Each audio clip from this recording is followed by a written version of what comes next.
Hello and welcome back to the show. We have another special episode and a super special guest. Before we get started, I would really appreciate it if you could hit subscribe if you're watching on YouTube, and if you're listening to the audio version, I would so appreciate it if you could follow the show and rate and review. And now, without further ado, we have another awesome guest here today, and I welcome to the show Abi Robins, and we will be talking about all things Enneagram. First of all, I want to say super excited you're here. Thank you so much for joining. I'm really excited about this conversation. But now, without further ado, I want to turn it over to you to introduce yourself. Tell us more about yourself. My name is Abi Robins. I use they, them pronouns. I am a queer, trans, non binary Enneagram teacher, yoga therapist, author, coach. I live here in Austin, Texas, and I've been working in the personal development space for the last about 10 years. Thank you so much. And so before we dive in, I also want to talk about the yoga aspect a little bit later too, but I want to start with the Enneagram first. And so for anyone listening who hasn't heard about the Enneagram, can you describe for us what it is? Yeah, so it's funny to think that there are still a lot of people who haven't heard about the Enneagram at this point. It had a pretty big popularity resurgence several years ago, like just before the pandemic. It kind of blew up on Instagram, and now apparently Amy Poehler is talking about it on her podcast. So it feels like the Enneagram's having another moment. But the Enneagram is essentially a personal and or spiritual development tool. It's kind of like the Swiss Army knife of your personality. However you want to use it, wherever you want to see results in your life, wherever you want to see things shift or change or improve, the Enneagram is a tool that helps you to do that. And the way it does that is by helping you understand not just your personality in like a, what Harry Potter house are you, or, what coffee drink are you BuzzFeed quiz kind of way, but it actually helps to guide you into understanding more about your internal motivations than just your kind of on the surface behaviors. The Enneagram is a tool that stems from a world of personality and spiritual development brought to the West by a guy named G.I. Gurdjieff in like the early 1900s. And he had this like whole school of personal development. And he was a little bit crazy pants, but the way he taught brought a lot of people into his orbit and really changed a lot of lives for the better. But he taught this symbol. So Enneagram, it literally just means 9-pointed symbol. Ennea meaning 9, gram meaning symbol. And it's this like funny looking circle with a whole bunch of lines going into it. And that's where the heart of it really comes from. Is Gurdjieff was teaching this symbol as like sacred geometry. And without going too far off the deep end of the woo-woo space, he essentially said, understanding the Enneagram is how you understand how energy is made manifest in the universe, which that's some pretty high-minded approaches to this symbol. But, through the course of his teaching, he had some students who then had some students who eventually applied the elements of what Gurdjieff was teaching around this symbol to human personality. There was a psychoanalyst named Claudio Naranjo who was a student of Gurdjieff's, and he was studying this tool, studying this symbol, and he started to realize, he's like, actually, all of these things are showing up in my clients. They're showing up in the patients that I'm seeing. This is really interesting. I wonder what it would be like to really apply the ideas and the principles of this symbol to human personality. And over the last, about 60 years, that is what Naranjo and his students have been doing. And, it made its way to the United States and has kind of filtered in through several different, mediums, but at its core, the Enneagram of personality, what we call it when we're just talking about the personality piece, is a tool for understanding yourself better and a tool for observing how you habitually think, feel, and move through the world. One of the kind of core tenets of not only Gurdjieff's work, but a lot of spiritual paths and spiritual disciplines talk about how we're asleep to ourselves. We don't really know what we're doing when we're doing it. Most of the time, we're running on autopilot. And the Enneagram shows us the ways that we're running on autopilot so that we can catch ourselves in the act and then choose to act more consciously.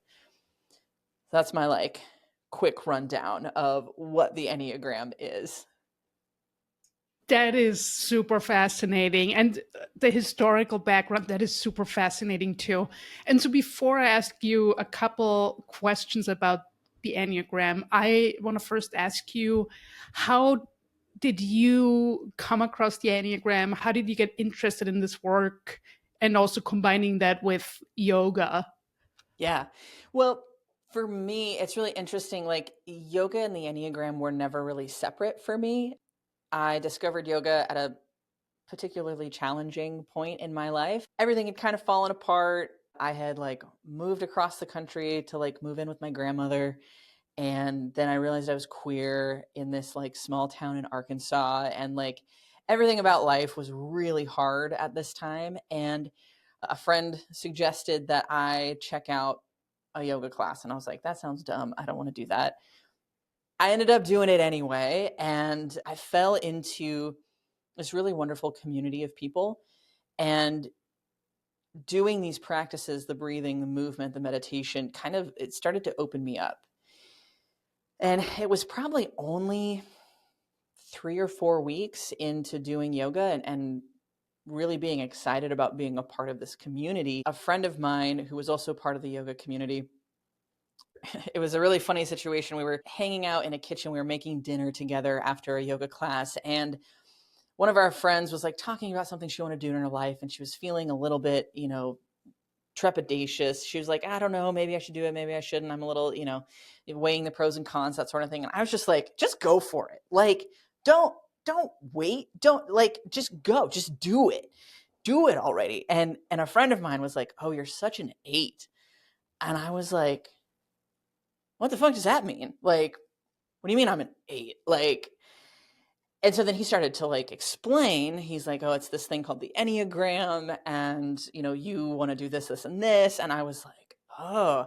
And so I was kind of interested because he pointed out some things that I was doing that I hadn't really noticed. And I was like, okay, this is kind of interesting. So, took him out to coffee, the next day. And I was like, well, tell me more about this. And as he told me more about this, it was like he was reading me my life. And we didn't know each other that well at this point. We'd known each other maybe a month. And he's like, oh, so this, and this, here's the things that you experienced as a child. Here's the things that, da, da, da. And he was just going through the list of what an Enneagram 8 looks like and feels like and experiences on this deep internal level. And I was like, oh my gosh, how do you know this? And so he's like, it's the Enneagram. Here's this tool. And so I had already been establishing these practices with yoga, the movement, the breath work, the meditation. And then this tool came in and kind of was the perfect mirror for me. It showed me the things that I couldn't see about myself that were honestly all of the reasons why my life had gotten so hard and so challenging and so difficult.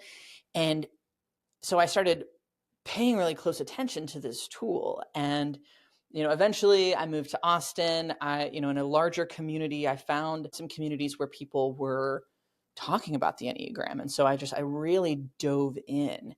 And at the same time, I had become a yoga teacher. I knew that the impact this practice had on me, I wanted to share that with other people.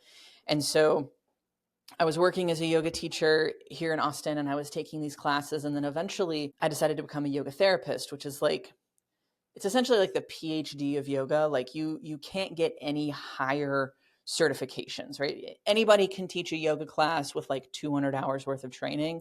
And yoga therapists have to have at least 1,000 hours plus an internship and all of these other like qualifications. So it's a much more like intensive process. And so I was in school to become a yoga therapist, and I was, trying to make it in Austin, trying to like set up my, career. And my now wife was like, you should teach the Enneagram and yoga like together. And I was like, nobody's going to show up to that. Nobody knows what the Enneagram is. Very few people know what yoga therapy is. If I put those two things together, definitely no one knows what those are. But I was like, you know what? I'll do it anyway, like just to appease you. And I started teaching these things together, and like immediately it was like wildly successful. It's one of the best workshops I had ever taught, up until that point. And I realized that people were really hungry for not just the self-understanding that the Enneagram offered, which is like huge. Like I was drawing from a lot of people from the Enneagram community who'd known about this tool and have done a lot of like thinking about it and even writing about it. I was kind of drawing from them with this kind of cell of like, the Enneagram's a great map, but you don't need a map if you're not going anywhere. Like if you don't have a vehicle to hop in, to head out on that road trip, a map's not going to do you any good. And so, I was kind of pitching to the Enneagram community, yoga is that vehicle, right? Yoga is the method of application for working with the things that we discover about ourselves in the Enneagram. And then I was pitching the Enneagram to the yoga community as like, hey, it's great that you've got this great vehicle that will move you from point A to point B. But if you don't have a map, you're just going to be driving in circles. And so kind of bringing these two things together is really, it's what changed my life, and it's what allowed me to kind of live my life very differently than I had beforehand. And so that's what I'm like really passionate about sharing. So many people talk about the Enneagram, and it can be a really heady thing, right? Like we're talking about all these like deep-seated motivations, and we're talking about these behaviors that you watch out for, and learning about the ins and outs of the system. It can get really dense really fast. But when we take what we learn about ourselves and apply it to a practice, like an embodied philosophy like yoga, then we have the opportunity to really change things in a really meaningful way and shift ourselves out of some of those really difficult and damaging patterns that we find ourselves in. That is super interesting. And for me, I have to say, before we connected, I wouldn't have thought that like yoga and the Enneagram connect. So that is super fascinating. And Yeah. so I want to dive more into the Enneagram. And Yeah. we talked about this before we started recording, but when we connected and we got ready for this episode, I was like, yeah, let me take the Enneagram again. I took it a few years ago, 2, 3 years ago. I wasn't sure of my number. So I was like, let me take it again. And then I actually messaged you saying, what's a good website or good tool where I can take this test? And then I thought it was so insightful when you said, oh, actually, a lot of these online tests get it wrong. Can you tell us more about that? Yeah. Yeah. So I think it's totally natural to be like, oh, there's a personality system. Let me take a test, right? That's how we've operated around these kinds of personality systems for, I don't know, almost as long as they've been around. Like you take a test to find out your Myers-Briggs, you take a test to do the DISC or the Strengths Finder. Like I said, you take BuzzFeed quizzes to find out your personality type, right? Like what season are you? It's like, ridiculous. But those are fun, and they're kind of funny, but they're not telling you a whole lot about who you really are. But the Enneagram, like I mentioned earlier, it's not just about the behaviors. It's not just about the things you can see really clearly. It's about your motivation. What is your underlying drive to do a thing? And what's interesting about that is that we don't have a test that can test for motivation. And the other piece of this is like the Enneagram so often is showing us our blind spots. It's also going to be really challenging to test for our blind spots, right? There are lots of ways in which when we take a test, we want to get the right answer. And so if we're answering these multiple choice questions about what Enneagram type are you, we're going to, on this very like subtle and often very deeply unconscious level, we're answering those questions the way we think we should answer them, more so than what's really true for us. Right. And so like, even if the test was perfect, right? Even if the test really could get to your motivation and all these things, the fact that it's a test means we're already putting this kind of unconscious pressure on ourselves to get it right. And that pressure will often skew how we present ourselves in the test, in the answers. And then it's like there's so many reasons. Like, one, tests don't test for motivation. Two, even if they did, we're not going to answer as truthfully as we would need to for them to be effective. But three, and this is what I base a lot of my work on, right, is that understanding your type isn't the end of your Enneagram journey, right? Understanding your type is just the first step. It's like the prequel to the actual movies, right? Like it's the Hobbit of the Lord of the Rings, right?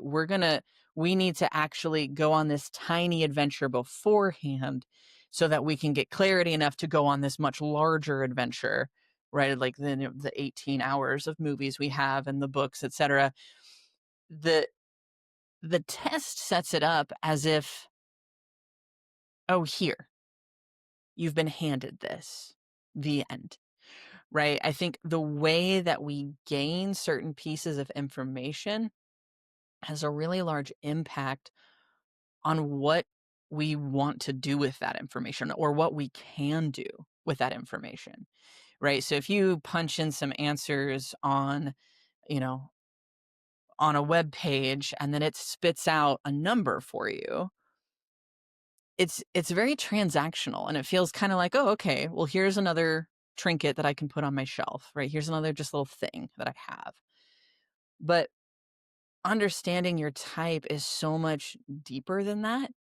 It requires more self-understanding, right? Even just to know your type. You have to know and be more present to who you are and how you show up in the world.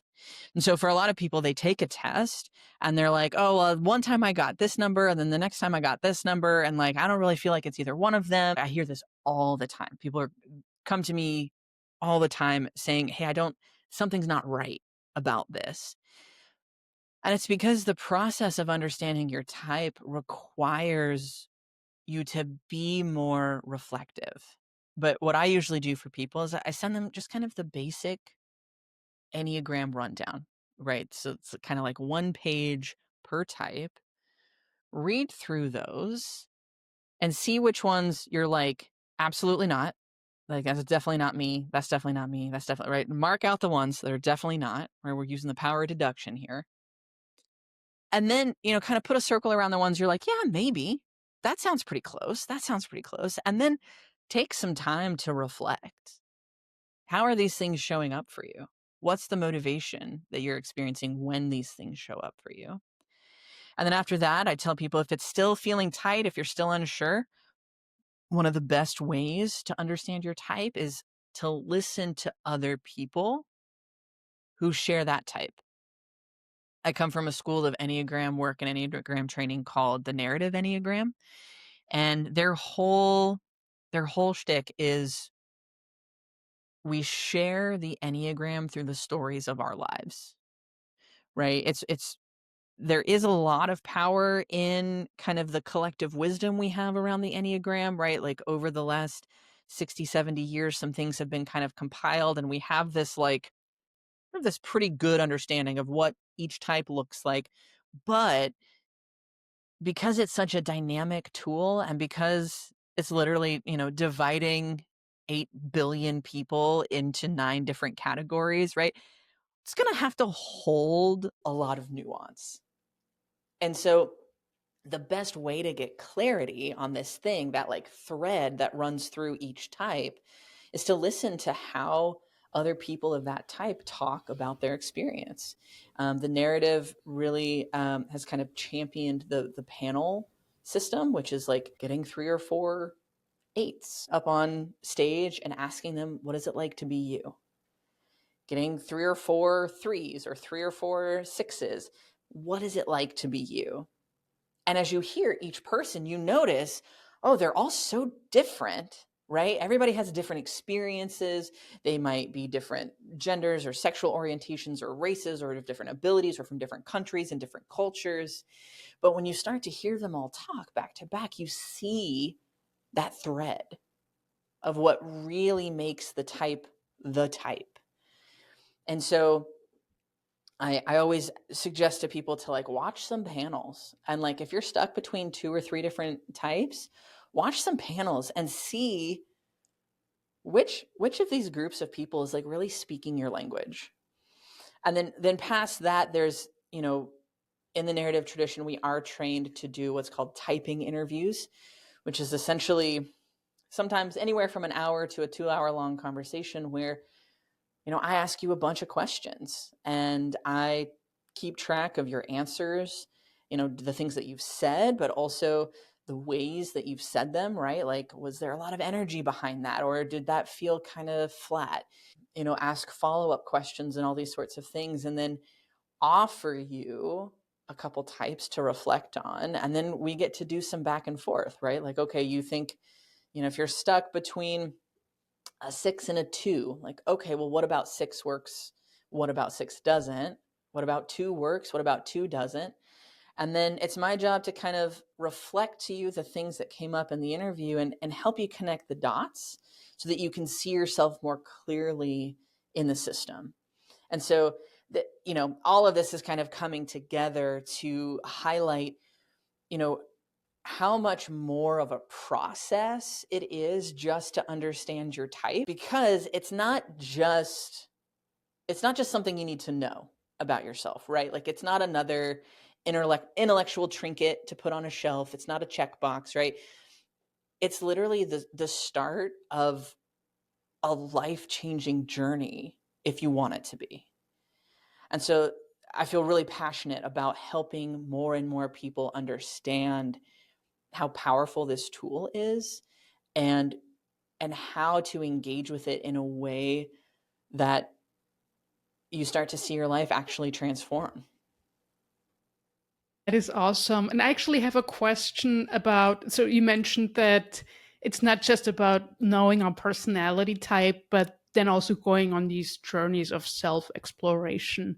Can you tell us a little bit more about how you guide your clients through that journey? Yeah, so I've been working with clients now for about, like, individual clients in this like yoga therapy space for about 8 or 9 years, and I really love what I do.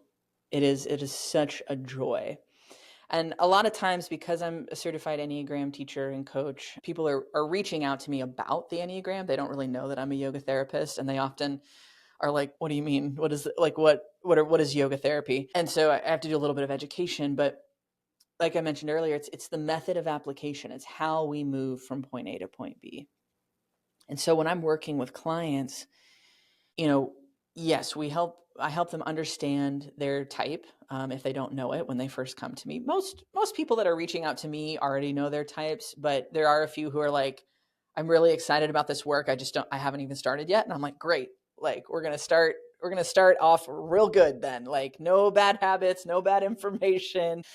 Um, right. So I'll help people kind of understand their types. And then once we have like, a solid feeling around that, It's really about what's coming up for them in their lives, like right now. Like, what is the thing in your life that is causing you pain?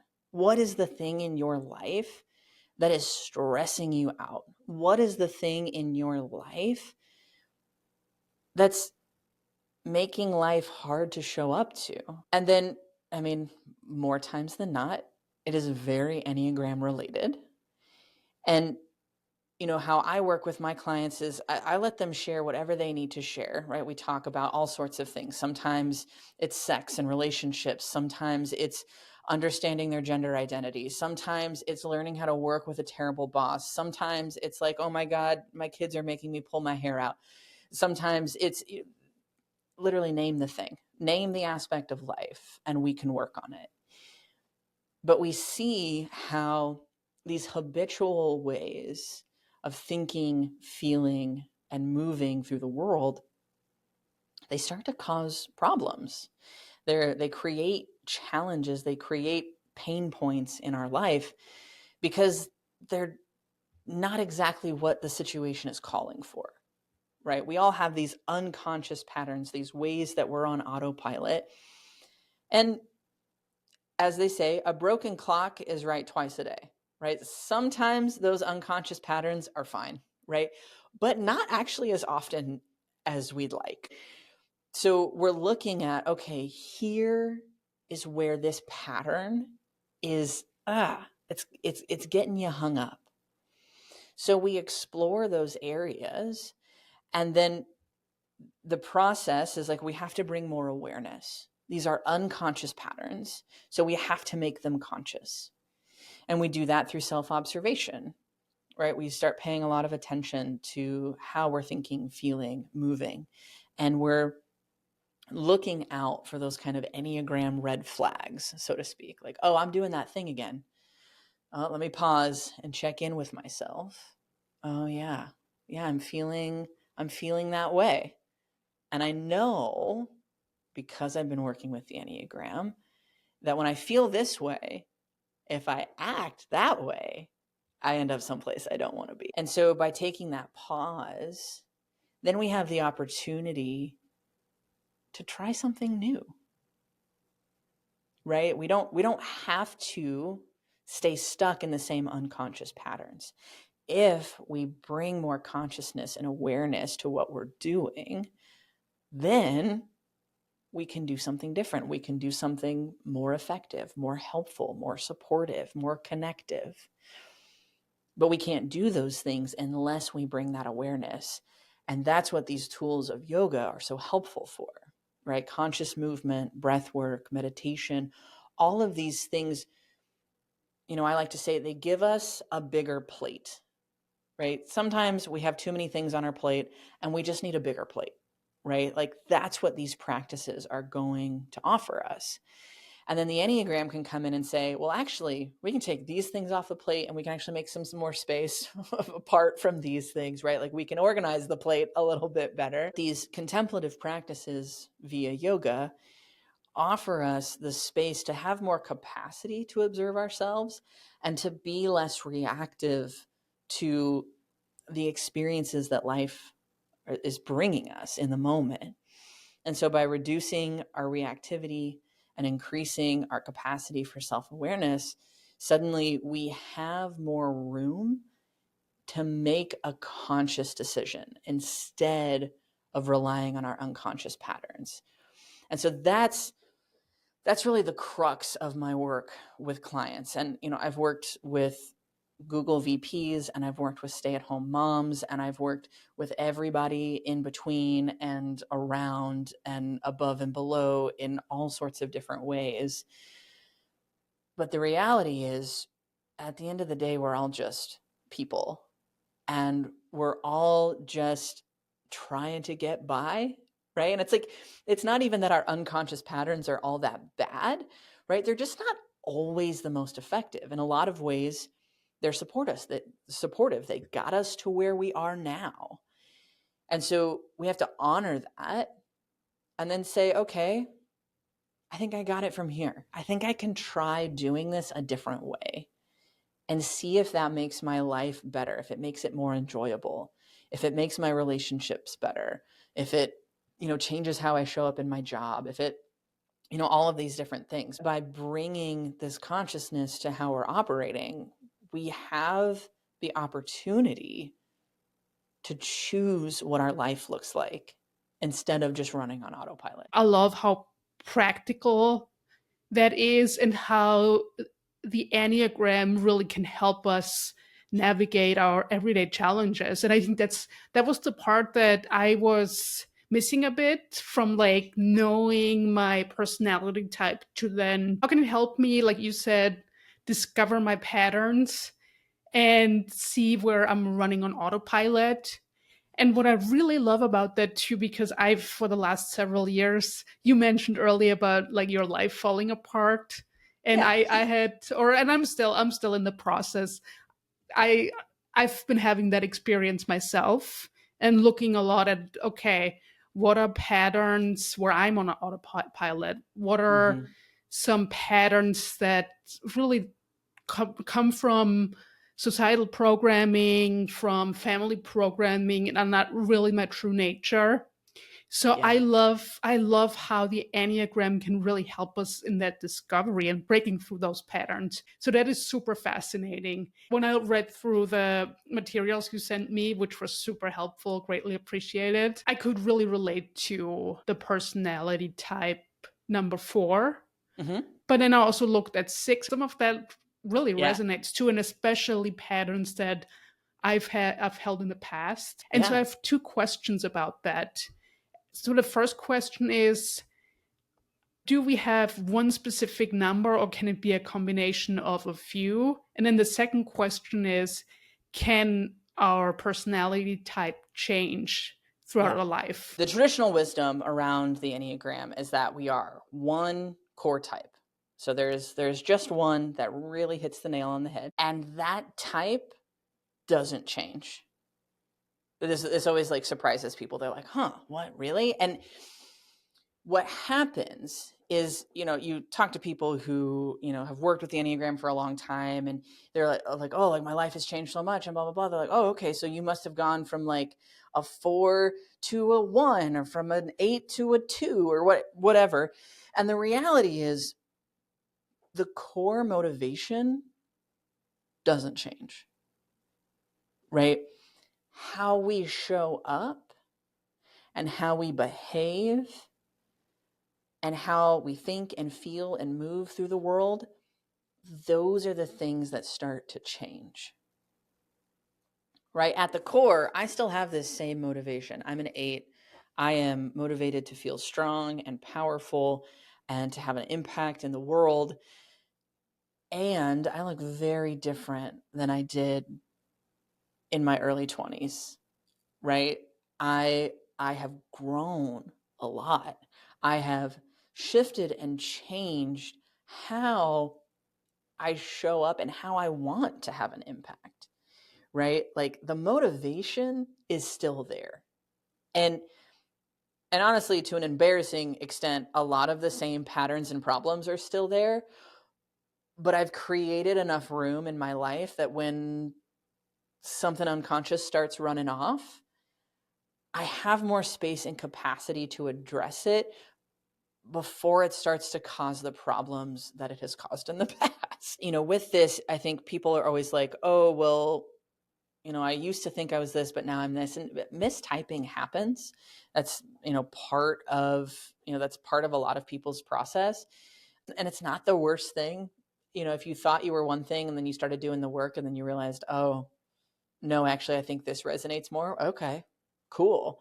Like understanding your type is kind of the first part of the journey, but it doesn't have to be exactly perfect. You can, okay, I think I'm this, and so I'm going to work the program like this, and then maybe it changes down the road. Maybe it doesn't. Maybe you were right. Maybe you were wrong. It's okay. It's all work in the right direction. The other thing that's really interesting is that every type has something in common with every other type, right? Like the symbol, right? The kind of funny looking circle with all the lines in between it. It's made up of these three parts: a circle, a triangle, and then this funny thing called a hexad. And they each kind of represent different things, but the circle represents what they call the law of one, right? It's the law of oneness, of unity, that like at the core of our beings, we are connected to something that is universal, right? That is in every rock, animal, and flower, and every human. There is something in us that we're all the same. Now, we might all be starting around different points on this circle, but we're all on the circle, right? We're all in the circle. And so, I am an 8 and my wife is a 4. And if you just look at like the surface level descriptions, they look totally different, right? It's like, oh my gosh, how could you? Those are two crazily different types of people. But the reality is, we share something in common called our conflict resolution style, right? So the way that we act in conflict is very similar, which can also be problematic. But we approach conflict in the same way, which means in some ways we're often very clear about how we, enter into conflict with each other. But because we're both doing the same thing, we don't often find our way out of it very easily. And the same thing is true for like 4 and 6. You're saying you're kind of torn between these things.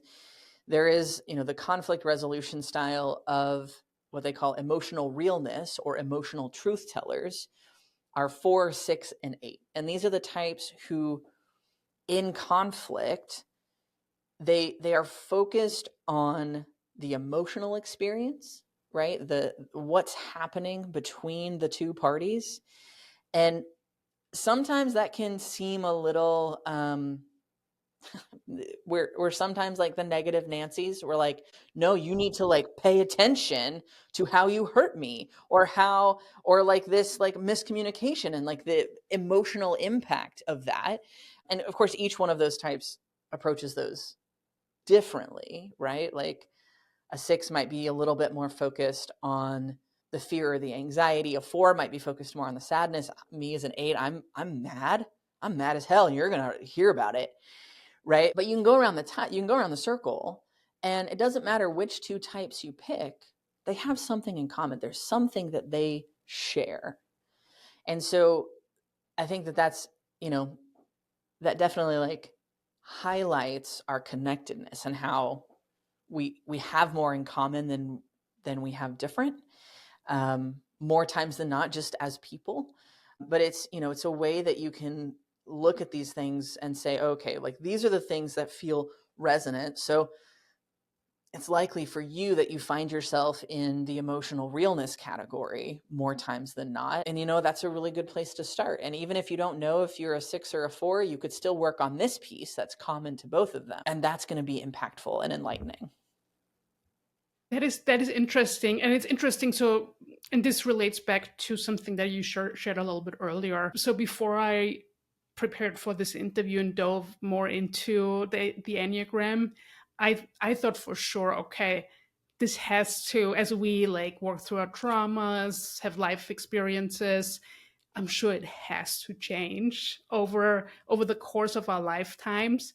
But then listening to what you shared in terms of our motivation doesn't change, that also made me think about how when we work through trauma, when we rediscover who we really are, we do go back to, we reconnect with our authentic Mm, self, our inner child. So that yeah. actually makes a lot of sense.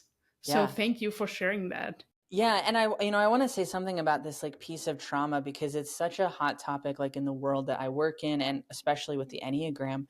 You know, we all have these traumatic experiences that shape our lives and our experiences. And what I think is so interesting about that is we talk about in the Enneagram, there's this question like, is it nature or is it nurture?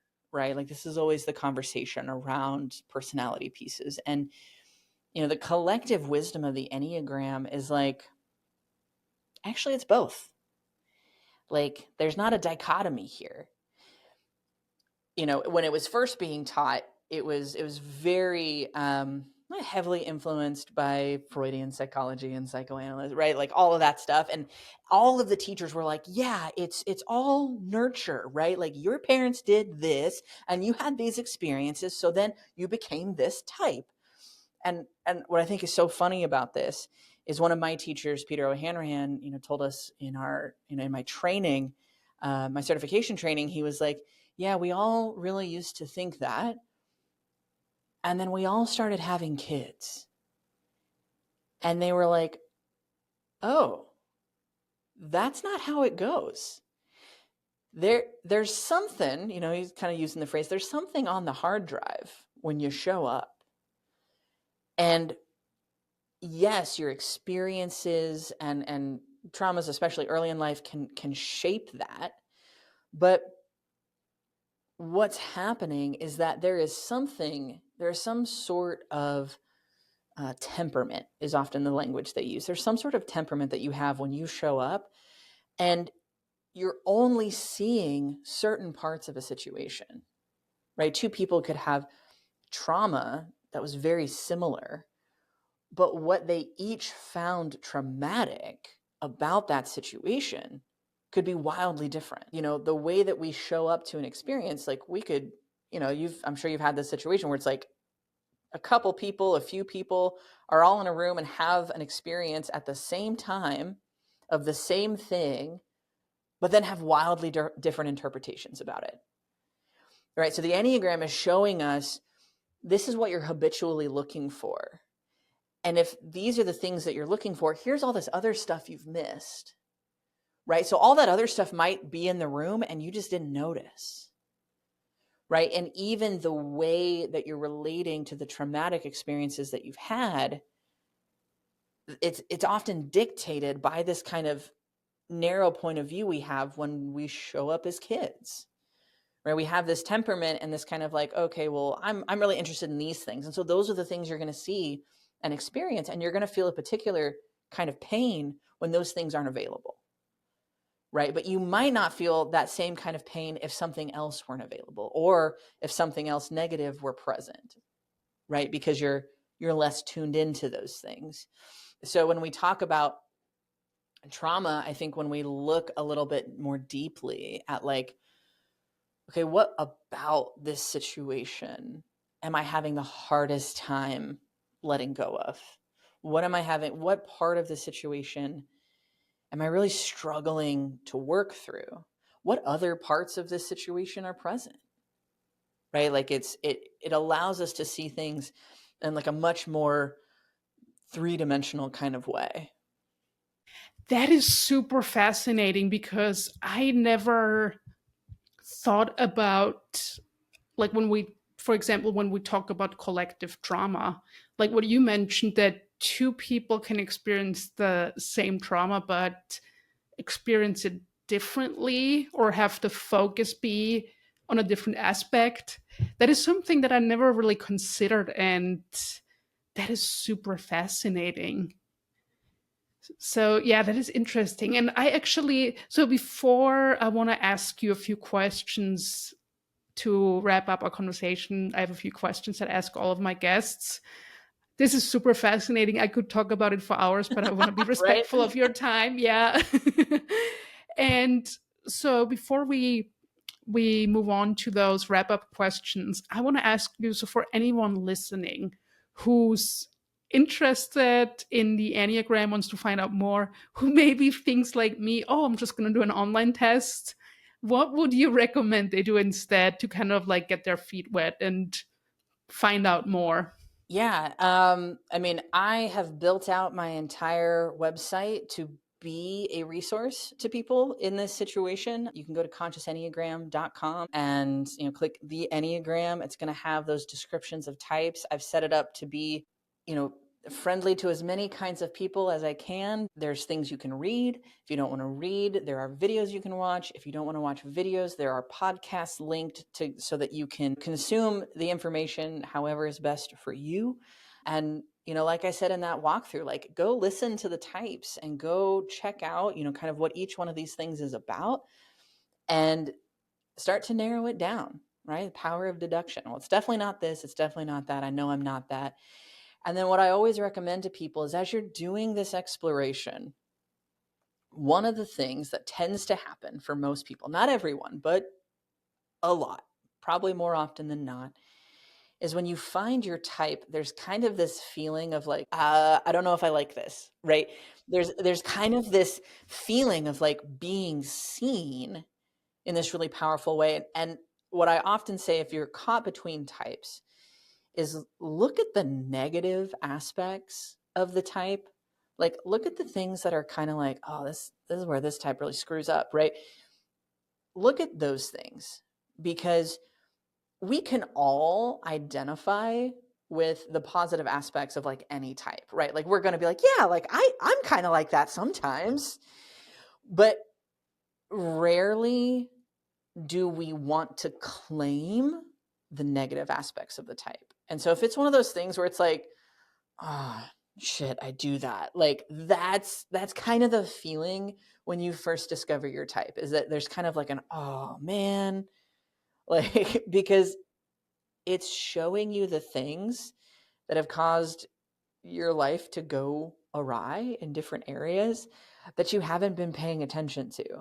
Right. So when it shows you those things, there's often this feeling like, ah, crap. It can be kind of like a gut punch. Like I said, I have all sorts of content on my website and YouTube channel. I also host a podcast I wrote a book called The Conscious Enneagram. I feel like I have to do a little bit of shameless plugging. You know, if people want to get started, like please start with me. There are also other wonderful websites, thenarrativeenneagram.org or .com, one or the other. I think both might get you there. The Enneagram Institute is another really great website resource. But yeah, start with mine first because I'm the one on the podcast.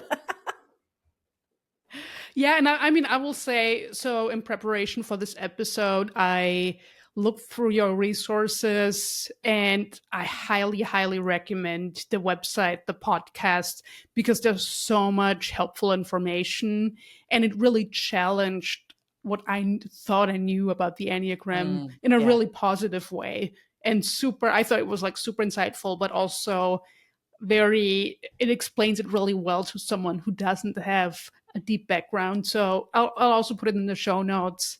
And yeah, Thank you. highly recommend it. And so, first of all, this is such a great conversation. Thank you so much. And before we wrap up, I want to ask you a few questions that I ask all of my guests. Yeah. And the first question is, can you tell us about a time you experienced a synchronicity in your life? I feel like I have a lot. I feel like, the finding of the Enneagram and yoga and really that whole time of my life was definitely a synchronicity. But the first one that pops into my head was meeting my wife. I was probably 6 months out of like a 2-year relationship. And I I was struggling to get back out there. It was a much longer story to this, but I had some friends who were like, okay, we're just gonna get you out there. And I was like, okay, like I'm terrible at this. I'm terrible at flirting. I'm terrible at talking to people. Like in that I can talk like this all day long. The second it's like, oh, I'm attracted to you and I want It's different. my brain exits my body. And so I had some friends who were kind of like, being good, like wing people and like, pumping me up, and went out to one of the local gay bars here in Austin and we met on the dance floor. Like saw each other from across the dance floor, danced towards each other, and then spent the rest of the night together. And it was one of those things that was just like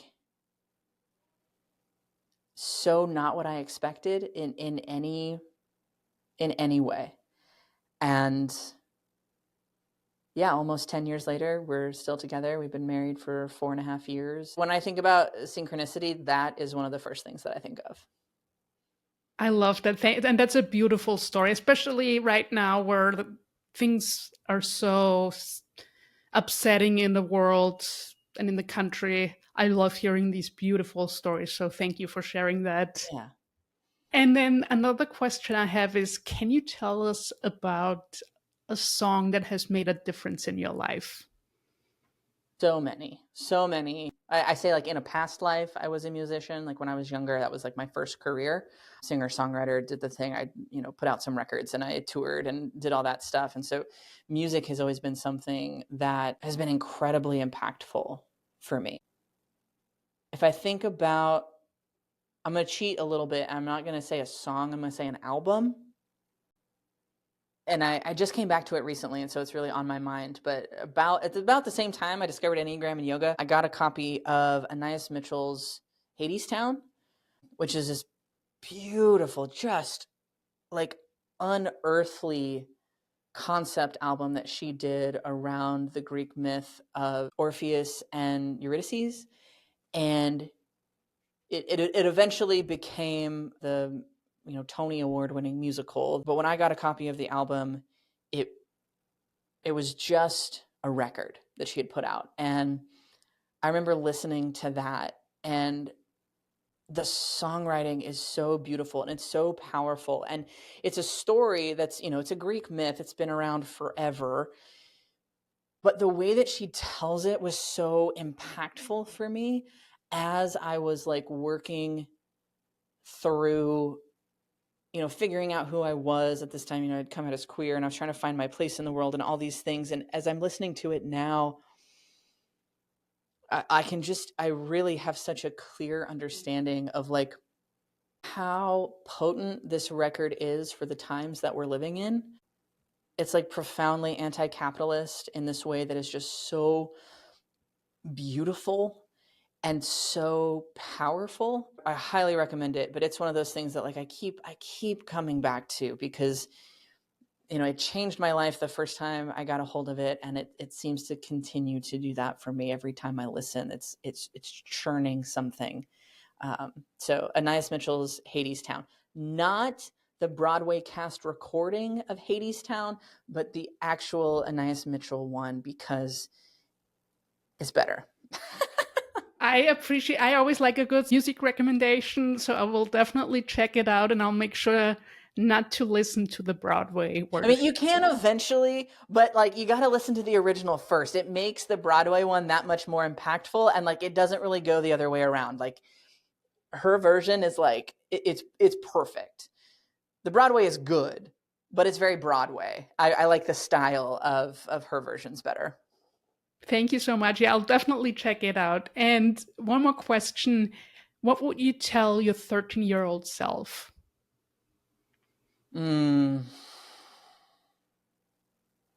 Well, first off, you're gay, you're trans. Like, yeah, I know that you feel like you don't fit here because you don't. Anytime this question comes up, I'm like, oh yeah, like if I had known that, if that had been made clear to me, that would have made my life so much easier. I grew up in a really small town in the middle of the Midwest, in the middle of the Bible Belt, in a very religious household. Like there was no language for me. My earliest memories are of like trying to pee standing up and my dad letting me pretend to use his like face razor. Like those are the things that stand out to me. And I think, if my parents had the language that like we have now, I think that my life would have been very different. And I think just having that piece of self-understanding would have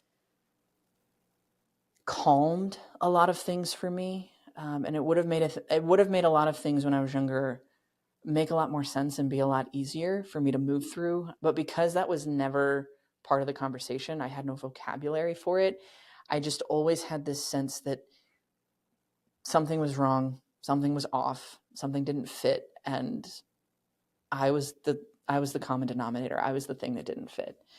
And I think if I had known then, it would have been challenging in its own way, right? But it would have been challenging in a way that was more life-giving than the challenges I faced not knowing. I felt that one in my heart because I grew up in a small town too, and having, like you said, no language, and then also having no role models, it's a kind of a way different experience. So thank you so much for the vulnerability and for sharing that. And I also want to thank you for the wonderful conversation. I feel like I've learned so much during this conversation. I know you mentioned your website, the podcast, YouTube channel. Any other platforms people can find you I am on? on Substack. That's the platform where I feel like I'm putting the most time and energy right now. I know everybody's like kind of looking to get off Meta and Instagram and all that stuff. And I'm still over there occasionally. I post things to keep people informed, but Substack's really the place where I'm kind of cultivating community. I put out a weekly reflection, some writing either on a spiritual topic or on something specific to the Enneagram. That's also where I host my podcast, and you can become like a subscriber patron of the podcast over there. It also has links to my website, to YouTube channel, all that good stuff. So, yeah. Awesome. Thank you. I'll also put all of that in the show notes as well. And want to thank you again for the awesome conversation. Really great meeting you. I love this conversation and can't wait to share it with listeners. Thank you again. Thank you so much for having me. I really appreciate it. This was great. Yes, thank you.